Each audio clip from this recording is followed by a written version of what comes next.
हर हर महादेव। काल हर दुख हर दारिधर कष्टर हर हर महादेव। श्री शिवाय नमस्तुभ्यम, श्री शिवाय नमस्तुभ्यम, श्री शिवाय नमस्तुभ्यम, श्री शिवाय नमस्तुभ्यम, श्री शिवाय नमस्तुभ्यम। आज दिनांक 1 सितंबर 2024, दिन रविवार, और आज मासिक शिवरात्रि भी है। सभी को नमन करते हुए मासिक शिवरात्रि की बधाई।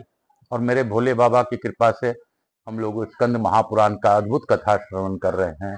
बाबा की कृपा आप सबों पर बनी रहे, ऐसी प्रार्थना के साथ आज का हम लोग विषय प्रारंभ करेंगे। मैं प्रथम पूज्य देव गणपति गणेश जी महाराज का आह्वान करता हूं, उनसे प्रार्थना करता हूं इस कथा स्थल पर पधार कर आवाज समझ देवी देवताओं को आने का मार्ग दें। मैं अपने भोलेनाथ मैया पार्वती से भी मनन करते हुए अनुरोध करता हूं कि आप इस कथा स्थल पर पधार कर गौर बिंदोरा का आसन ग्रहण करें और इस कथा का श्रवण कर हम सभी लोगों को आशीर्वाद प्रदान करें। मैं अपने गणपति गणेश जी महाराज से अनुरोध करता हूं, आवाज समझ देवी देवताओं को आने का मार्ग दें और हमारी भाषा उन तक पहुंचाकर उनसे हमें आशीर्वाद दिलाने का कष्ट प्रदान करें। मैं यहाँ के स्थान देवता, वास्तु देवता, ग्राम देवता, इस रायपुर क्षेत्र के समस्त देवी देवता तथा रामायण क्षेत्र के सभी देवी देवताओं को प्रणाम करते हुए आह्वान करता हूं, उनसे प्रार्थना करता हूं इस कथा स्थल पर पधार कर इस कथा का श्रवण कर हमें आशीर्वाद प्रदान करें। मैं अपने कार्तिक कुमार, स्कंद कुमार जी से भी अनुरोध करता हूं कि इस कथा स्थल पर पधार कर आशीर्वाद प्रदान करें।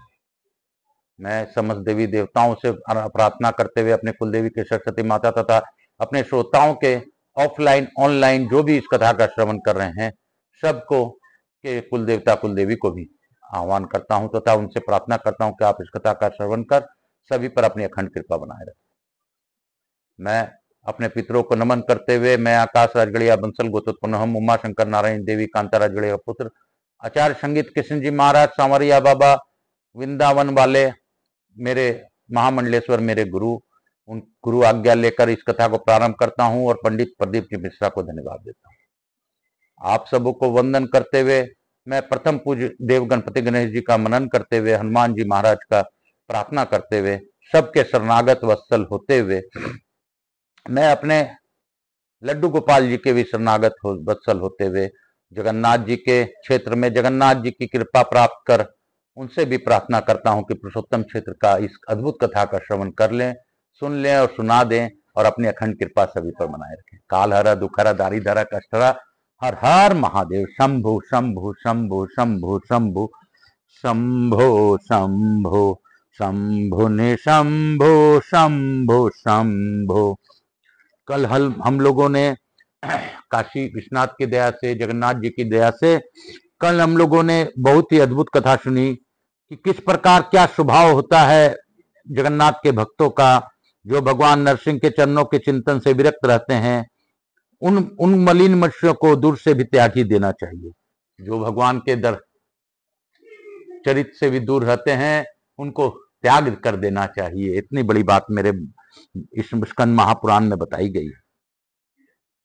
जेमिनी जी कहते हैं ब्रह्मपुत्र, आज की कथा हम लोग प्रारंभ करते हुए मैं काशी काशी शिव काशी मोक्ष नगरी काशी कीजिए। जेमिनी जी कहते हैं ब्रह्मपुत्र देवऋषि नारद से इस प्रकार उत्तम भक्ति का वर्णन सुनकर राजा इंद्रदुम्न बहुत प्रसन्न हुए और इस प्रकार बोले, भगवान विद्वान पुरुषों ने मुझे बताया था कि साधु पुरुषों का संग संसार रूपी रोग का नाशन करने वाला है। ऐसा साधु संग मुझे इसी समय प्राप्त हुआ है। आपके संग से मेरी अज्ञानमय अंधकार का नाश हो गया, क्योंकि मेरे चित्त इस समय नील माधव की पूजा करने के लिए अत्यंत उतावला हो रहा है। अतः हम और आप दोनों ही रथ पर बैठकर चलें और भगवान नील माधव का दर्शन करें। यदि आपके मुख से पुरुषोत्तम क्षेत्र के तीर्थों का ज्ञान प्राप्त कर सकूं तो पहले के कहे हुए महात्माओं के वचन भी सफल हो जाएं। नारद जी ने कहा, राजन यह तो बड़े हर्ष की बात है कि मैं तुम्हें पुरुषोत्तम क्षेत्र और वहां के तीर्थों के दर्शन कराऊंगा। उस तीर्थ में जो शक्तियां और शिव आदि हैं उन्हें भी दिखाऊंगा। इस क्षेत्र के महात्म का भी परिचय दूंगा। तुम यहाँ वहां भक्तों को आत्मसमर्पण करने वाले देवेश्वर भगवान जगन्नाथ का साक्षात दर्शन करोगे। इस प्रकार वार्तालाप करके दोनों ही ने प्रसन्नतापूर्वक दिन का कृत्य समाप्त किया।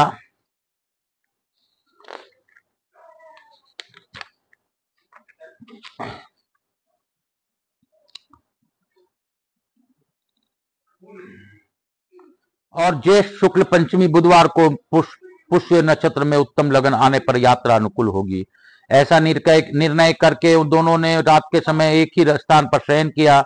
फिर सवेरा होने पर नृपश्रेष्ठ इंद्रद्युम्न ने भाइयों सहित नीलाचल पर जाने का विषय में अपने राज्य की यह घोषणा कराई कि हम लोग जीवन प्रयत्न पुरुषोत्तम क्षेत्र में निवास करेंगे। राजा लोग अपनी रानियां, मंत्रियों तथा परिकरों समेत रथ, हाथी, घोड़ा, खजाना और पैदल हाथी साथ लेकर वहां चले। इस प्रकार आज्ञा देकर राजा इंद्रद्युम्न अपने आगे खड़े हुए नारद मुनि की परिक्रमा करके छड़ीदार सिपाहियों से घिरे हुए मध्य द्वार पर आए। उनके आगे आगे अग्निहोत्र की अग्नि ले जाई जा रही थी। वहां उन्होंने अपने दाहिनी और ब्राह्मणों को खड़े हुए देखा जो मंगल सूक्त का पाठ कर रहे थे। राजा ने भक्ति से विनीत होकर वस्त्र, आभूषण, माला, सुगंध और अनुलेपन के द्वारा उन ब्राह्मणों का पूजन किया। इसी समय एक ही साथ सैकड़ों शंख बज उठे। उनके साथ और भी बहुत से बाजों की तुमुल ध्वनि महाराज ने सुनी। तदंतर वे मंदिर में भगवान विष्णु का दर्शन करने के लिए गए, जिनका स्मरण करने से मनुष्य सब प्रकार के कल्याण का भागी होता है। दिव्य सिंहासन पर बैठे हुए उन्हें भगवान विष्णु का दूर से दर्शन करके उन्होंने साष्टांग प्रणाम किया और उपनिषदों को दिव्य वाणी से उनकी स्तुति करके दुर्गा जी के चरणों में भी मस्तक झुकाया। तत्पश्चात उन दोनों देवताओं के परिक्रमा करके उन्हें पालकी में बिठाया और उनको आगे करके प्रस्थान किया। बाहर के दरवाजे पर पहुंचकर उन्होंने अपने रथ तैयार की देखा और परिक्रमा करके वे नारद जी के साथ उस पर रथ पर बैठे। इंद्रद्युम्न के रथ के दोनों ओर उनके अधीन राजाओं के अनेकों रथ शोभा पा रहे थे, जो नाना प्रकार के